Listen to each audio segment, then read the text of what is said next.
Who will win more titles over the next 3 years? Would you go the Lakers or the Field? I'm rolling with the Lakers. I think the Lakers have a chance to three-peat, not just repeat, three-peat. I think right now, as this season is presently constructed, it's the Lakers and everyone else is a distant second coming into this season. LeBron is obviously 36. By that time, he'll be 37, going on to age 38. And I think that's where the run ultimately ends, with a three-peat. I think it's entirely possible that the Lakers three-peat. I'm not going to say a guarantee because of injuries and all of that other stuff, but I'm as pretty close as I can get to a guarantee that the Lakers are winning the title again this year. That's how distant I consider them to be from everybody else, unless James Harden lands in Brooklyn. I think the only shot that exists in the field for anybody to knock off the Lakers is if James Harden ends up joining KD and Kyrie in Brooklyn. Outside of that, I don't think anybody has a chance at knocking off the Lakers this year. I'm going with the Lakers over the Field. Well, I agree with you, the Lakers over the Field this year, Stephen A. And believe it or not, when I handed in my Knicks fan card, when I moved to L.A. to do afternoon drive there, I lived there for 6 years. When you I betrayed became New the York? thing I always wanted to be my whole life. Yeah. That's right, a Lakers fan. No, I didn't betray New York. I'm holding it down for New York. I'm leading by example. That was before the Nets were in Brooklyn. Holding it All down? New York Betrayed New forget York. about the Knicks. You're a traitor. That's right. sad. If the Brooklyn That's Nets sad. would have been around back then, I'd have been a Nets fan. Anyway, the point is this. I'm rooting for them for that to happen. And I think they do win it this year. But I can't pick them against the Field for the next 3 years, and this is why. LeBron James will be 36 turning 37. He'll be 37 turning 38 the year after. And what you just said, Stephen A., is the problem. When you up the ante, other teams reload, right? So we all think that Steph is probably not done winning a championship if he and Clay can get back together, and the Warriors have enough assets to make something happen if Wiseman himself doesn't become a star and all that stuff, right? So you have the Warriors. When are they going to do this? Sometime in the next 3 years, one would think, right?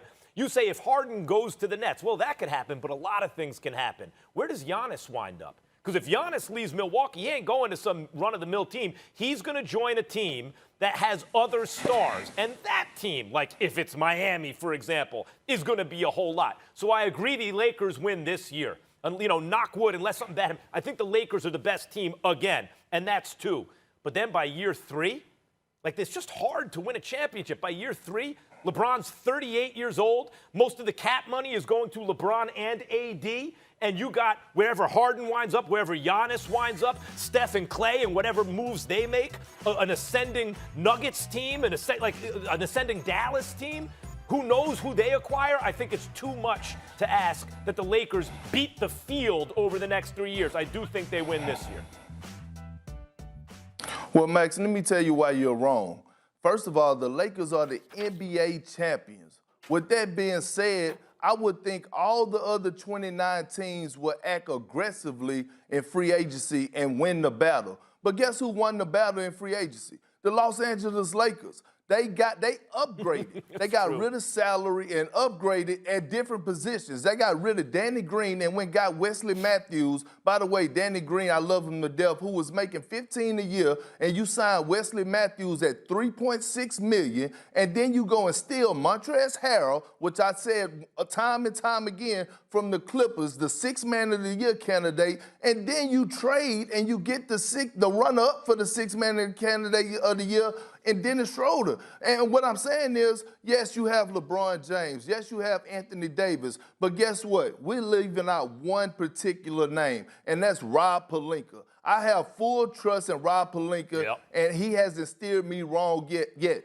Just because of what he did in this free agency. He went in there with a Mamba mentality. He went in there aggressive. He said, we're not satisfied. So with that being said, at the rate that he's going, if he continue to do this year after year in free agency, I could see the Lakers going on the three-peat like Stephen A. Smith said, because guess what? In a couple of years, it's going to be bigger free agents that come up on the market. And right now, what made me realize this is that Montrezl Harrell went to the Lakers. So what that tells me is that the Los Angeles Lakers are eye candy to the rest of the NBA, and guys are willing to come me there get and this straight. partner up to be in Los Angeles and to go and have a chance at winning the title. Perk, let me get this straight, because I agree with everything you said about Pelinka. He's done a great job, and I had my eyebrows raised. Like, Pelinka, really? Kobe's guy? Like, that seems to me like Kobe wants to buy the Lakers maybe, or something like that. Or Kobe's winning the kind of chess game with Magic and LeBron. Who's going to control the team? You know, but Pelinka did a great job. Like, the Mamba mentality is right, a great job in the offseason. But let me ask you this. Next 3 years, if the Lakers win 2, that means they beat the field. So there's only one championship now for everyone else to go around. That includes the Warriors when Klay gets back and everything they might do. That includes wherever James Harden goes, including probably Brooklyn, Stephen A. That includes Philadelphia with Simmons and Embiid. Or what if Harden winds up in Philadelphia call me when it happens. with Daryl Morey as GM? That includes wherever Giannis goes, including Miami. You see Pat Riley with his team sitting around for the next 3 years, not sniffing a championship. I'm just saying the field is a lot. Well, let me respond. First of all, you almost shouldn't be allowed to talk about this. Number one, you didn't mention one word about Kawhi Leonard. You didn't mention one word about Kawhi, your best player in the world. Didn't mention one word about him. You want to hide from the camera and get Max? You feel free. I mean, you want to hide from the camera and get like you did yesterday? You could, Max. You could, because you didn't even mention Kawhi, not one time. That's number one. That's a Paul George issue. Number two, you don't get to talk about Harden either, because you've lamented the fact that Kyrie Irving is on a team and proclaimed that Kyrie Irving is a problem for any team that he's on. So that gets washed out of the mix. Obviously, you lamented and you on the record once saying that Anthony Davis finalizing a 5-year, $190 million maximum contract to stay with the Los Angeles Lakers. CEO Rich Paul telling ESPN the deal includes an early termination option prior to a 5th season in 2024-2025. The deal could be signed as soon as today. In other Lakers news, they agreed to a 2-year extension with LeBron James. Max, who's the bigger signing at this point? Is it AD or LeBron? Let me get this straight. Are you asking who's the bigger signing? The 36-year-old who still signed up for another season and got the 27-year-old to come and join him? Or the 27-year-old who's not from there, who's never played in his hometown, who said on a podcast recently, I'm not of the Lakers right now, and who was about to be a free agent, right? And you just signed him for 5 years. The 27-year-old who you just snapped up for the rest of his prime. The best years of AD's career are very likely now going to occur as a Los Angeles Laker. Clearly, it is the AD signing that is the bigger deal. Like, did I really think he was going to go anywhere? Nah, I didn't think AD was moving. I thought he was going to stay right there in L.A. But I knew LeBron wasn't going anywhere. I knew it because he had a contract. You knew LeBron was going to stay right there. But even just for right now, AD is locked up. And for the rest of the man's prime, the Lakers now have their next great big, who is going to be remembered now as a Los Angeles Laker. You know, the way Kareem is thought of as a Laker, Shaq is thought of as a Laker. Anthony Davis will be thought of as a Laker. He is the new great Laker big. Anthony Davis is one of the top 3 players on the planet. He is big time, and I get where you're coming from with all the things that you pointed out. But to me, LeBron is a bigger deal only because of this.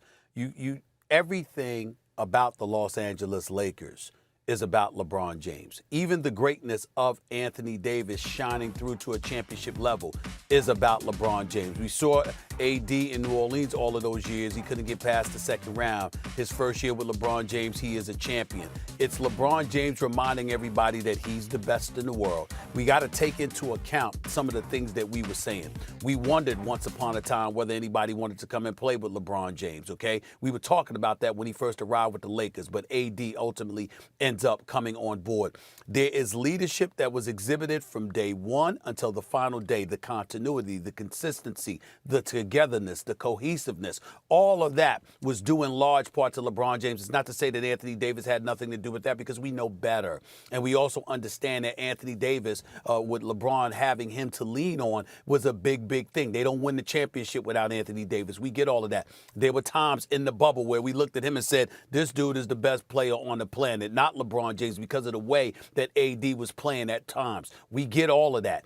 But in the end, when you talk about a model of consistency, shooting 49% 44% from the field, nearly 35% from three-point range, leading the league in assists at age 35, 36 years of age, averaging 10.2 per game, and of course the 25 a game, making the necessary sacrifices when called upon, stepping up for the challenges when called upon, exhibiting a consistent level of leadership that even Magic Johnson stood back and applauded time and time again. You take all of those things into consideration, along with the distractions, Kobe Bryant's unfortunate and devastating passing, the stoppage of league play, ultimately it being reignited, and then the social justice issues that took place to the point where teams and players were contemplating not even playing at all, with one of them being the Los Angeles Lakers.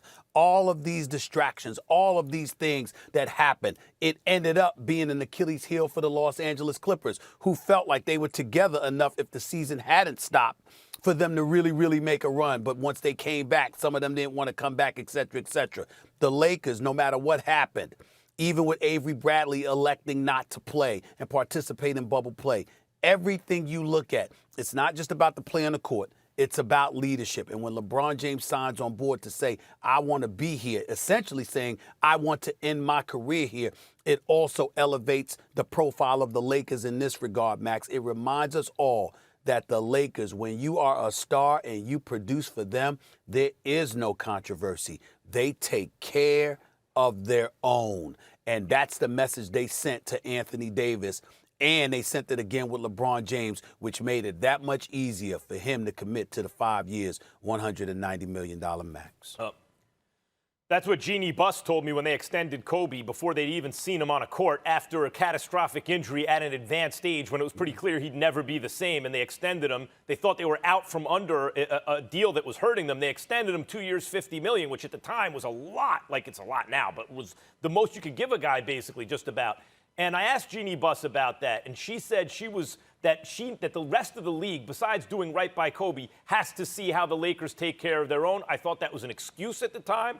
But it's clearly true. Jeannie Buss, since she got rid of Jim Buss, it took her 3 years to win a title. And now they have both LeBron and AD locked up for the foreseeable, for the next 3 to 5 years. It's still AD that's the bigger signing, though. And look, they get along. Like, one of the great things about LeBron and AD is the kind of chemistry they had right from the beginning. They're both trying to up each other, right? They're pulling in the same direction, one common cause. It's not an ego clash, at least not yet, and it doesn't look like it will be. As opposed to Shaq and Kobe, where they were butting heads at times. Remember what the Lakers did. If we got to choose between Shaq and Kobe, we're taking Kobe. Is that just because he was drafted with the team, or because he was, or because Shaq couldn't play anymore? No, it wasn't that, because Shaq went on to win another title with Dwayne Wade. No, it's that you take the young superstar who's entering his prime over the old superstar, even if you think the old guy is better, right? Anthony Davis, Stephen A., may not even be as good as he'll one day be. And I'll tell you this right now. Now that he's on the Lakers and he already won a chip and he's locked up with LeBron on a great organization, he has a chance to become the greatest power forward ever. He has a chance to be remembered that way. When you think about the Lakers 1 through 5 all time, Magic's the greatest point guard ever. Kobe is next to Jordan at the 2 as the greatest ever. At the 3, you have LeBron. At the 5, you have, take your pick, Kareem, Wilt, Shaq. Now at the 4, you have AD. The Lakers are going to have a claim pretty soon to have